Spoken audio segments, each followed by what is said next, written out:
नमस्कार, मी अनिता केदार शेजीविनमध्ये तुमचं स्वागत आहे। होळी जवळ आली आहे, आपण पुरणपोळीचे व्हिडिओ बघितलेलेच आहेत। तर आज आपण बनवणार आहोत माझ्या लहानपणीच्या आठवणीतली खमंग कटाची आमटी, जी माझी आई आजी बनवायची त्या पद्धतीची। याआधी पण मी एक कटाची आमटी टाकलेली आहे, तुम्ही ती बनवू बघा किंवा ही बनवा, पण खूप छान लागते दोन्ही कटाची आमटी। पण आजची कटाची आमटी तिचा फ्लेवर तर खूपच छान येतो।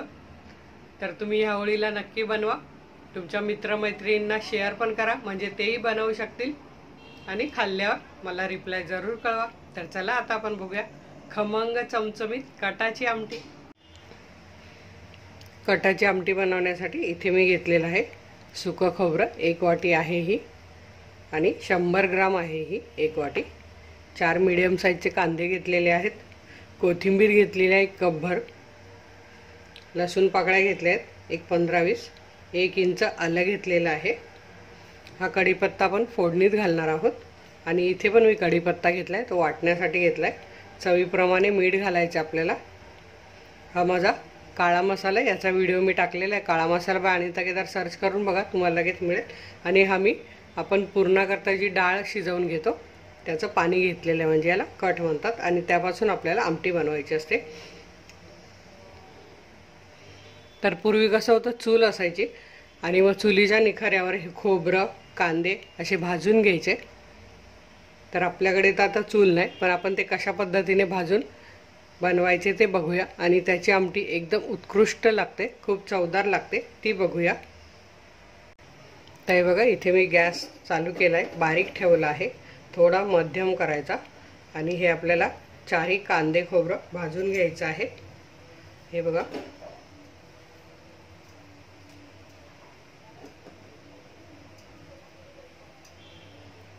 आपल्याला कांदे फिरवताना आपण असं हा काटा चमचा घालून असे पण भाजू शकतो। हे बघा, असे गोल गोल फिरवून, किंवा सुरी पण घालू शकतो, किंवा चिमट्याने पण पकडून फिरवू शकतो।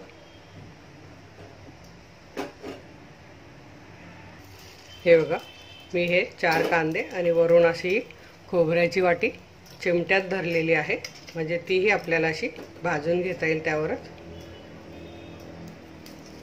अशी भाजल्यामुळे चव याची छान लागते।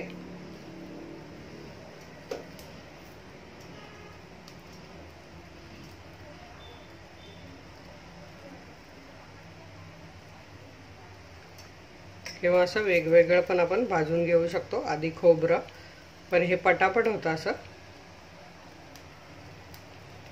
हे बघा, खोबऱ्यात जे तेल असतं ते असं पेट घेतं, तेव्हा ते असं उचलून ठेवायचं, परत ठेवायचं, उचलायचं, परत ठेवायचं, असं सोनेरी रंग येईपर्यंत भाजून घ्यायचं आपल्याला।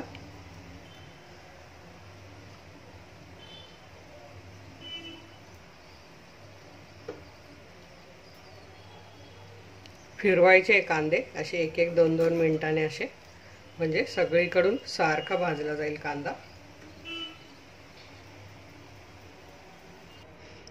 हे बघा, आपले कांदे खोबरं छान भाजून झालेलं आहे। आता आपण हे काढून, खोबरं थंड झाले ते कापून घेऊया असं।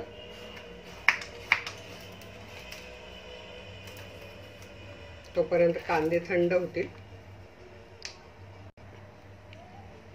हे असंच भाजायचं आहे, तुम्ही जर जास्त काळं केलं तर आमटी कडवट लागेल, तुम्ही खाऊ शकणार नाही। तेव्हा हे अगदी परफेक्ट भाजलं गेलं, असंच भाजलं गेलं पाहिजे।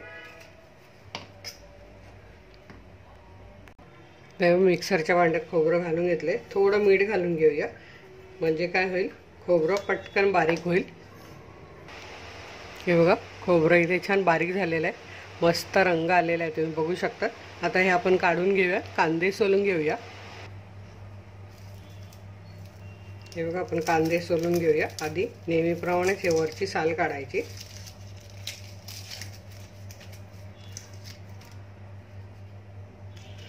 अजून थोडे गरमच आहे कांदे। हे बघा, असे 4 कांदे सोलून घ्यायचे। मस्त आत शिजलेले आहेत कांदे।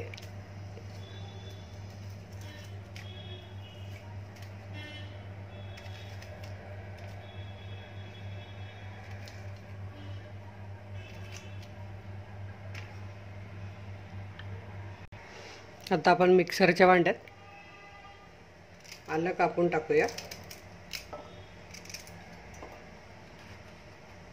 लसूण घालून घेऊया, कोथिंबीर घालायची आपल्याला, कढीपत्ता कोथिंबीर,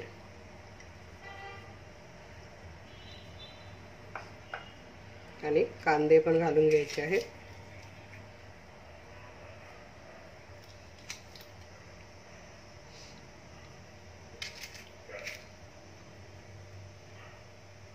तर हे बघा, हे आपण मिक्सरमध्ये छान वाटून घेऊया. हे बघा, आपलं हे कांदा कोथिंबीर आलं लसूण छान वाटून झालेलं आहे. यात आपण हे खोबरं मिक्स करून फिरवून घेऊया.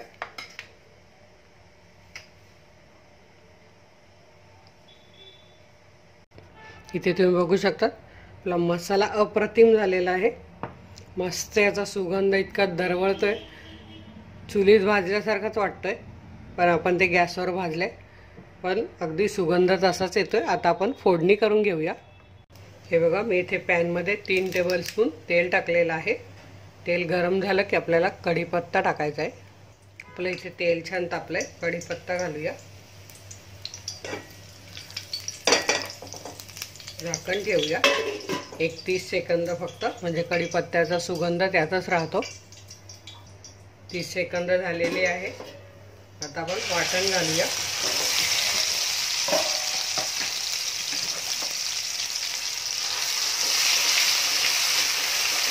वाटण छान आपल्याला 3 ते 4 मिनिटं परतून घ्यायचं आहे. हे बघा, मसाला आपला छान परतून झालाय, मस्त सुगंध येतोय. आपण तो पाणी न घालता वाटलेला आहे, त्यामुळे जास्त वेळ लागत नाही परतायला. आता आपण यात मसाला घालून घेऊया आपला. तुमच्याकडे घरात जो मसाला असेल तो घाला, किंवा लाल मिरची पावडर आणि गरम मसाला घातला तरी चालेल. चवीप्रमाणे मीठ पण घालून घ्यायचं आहे. आपण खोबऱ्यात मीठ घातलं होतं तेव्हा त्या अंदाजाने थोडंसं मीठ घालायचं आहे. छान आता आपण हा मसाला 1 मिनिटभर छान असा परतून घेऊया. बघा, मसाला छान परतून झालाय. आता थोडीशी कोथिंबीर घालूया आपण यात, म्हणजे कोथिंबीरीचा अजून फ्लेवर यात येईल. छान असं मिक्स करून घ्यायचं आहे. आता यात आपण कढ घालूया, म्हणजे शिजलेल्या डाळीचं पाणी घालूया. मसाला वाटून घेतलेला ते मिक्सरमधलं पाणी पण घालूया. मस्त सुगंध येतोय आपल्या कटाच्या आमटीला.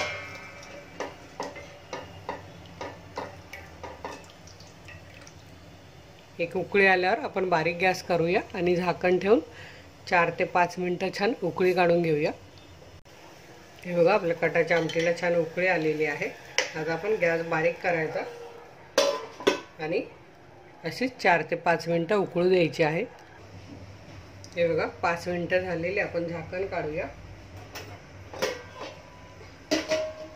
बघा, मस्त आमटीला उकळी आलेली आहे. गॅस बंद करूया. एकदम सुंदर सुगंध येतो यातून, अप्रतिम भन्नाट झालेली आहे. तर अशी ही गावाकडची कटाची आमटी घरी नक्की बनवून बघा. व्हिडिओला लाईक करा, भरपूर शेअर करा, म्हणजे सर्वजण अशा चमचमीत मस्त आमटीचा आस्वाद घेऊ शकतील. वेळात वेळ काढून व्हिडिओ बघितला त्याबद्दल तुमचे मनापासून धन्यवाद.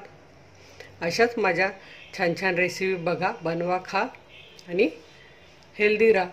धन्यवाद.